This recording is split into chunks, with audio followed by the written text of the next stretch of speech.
दिवा समीर अर्पिताच्या साथीचा अखंड सोबतीचा. तू अनोळखी तरी सोबती या मालिकेमध्ये समीर आणि अर्पिता मंदिरात पोहोचले आहेत, जिथे दीप अमावस्या विशेष साजरा केला जात आहे. सगळीकडेच दिवे लावले जात आहेत. दीप उत्सव साजरा केला जात आहे. मंदिरामध्ये एवढी सजावट काय?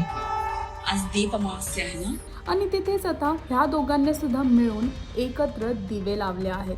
जिथे सगळीकडेच अंधार आहे, तिथे प्रकाशाचा फक्त एक किरण हवा आहे. आणि त्यासाठीच आता सर्व इथे आपली मनोकामना घेऊन आले आहेत देवाकडे प्रार्थना करण्यासाठी. सगळीकडे अंधार माजलाय, प्रकाशाचा एक किरण हवाय आपल्याला. आणि ह्या उत्सवामध्ये समीर आणि अर्पिताने दिवा लावून सुद्धा हेच दाखवून दिलं आहे की आता हा दिवा जो दोघांनी मिळून लावला आहे तो एकामेकांच्या साथीचा आणि समीर अर्पिताच्या अखंड सोबतीचा आहे. तर तुम्हाला समीर आणि अर्पिताने मिळून जो दीप उत्सव साजरा केला आहे त्याबद्दल काय म्हणायचं आहे हे कमेंट करून नक्की सांगा. आणि अजून अशी लेटेस्ट अपडेट जाणून घेण्यासाठी टेलीचक्कर रिजनला सबस्क्राईब करायला विसरू नका.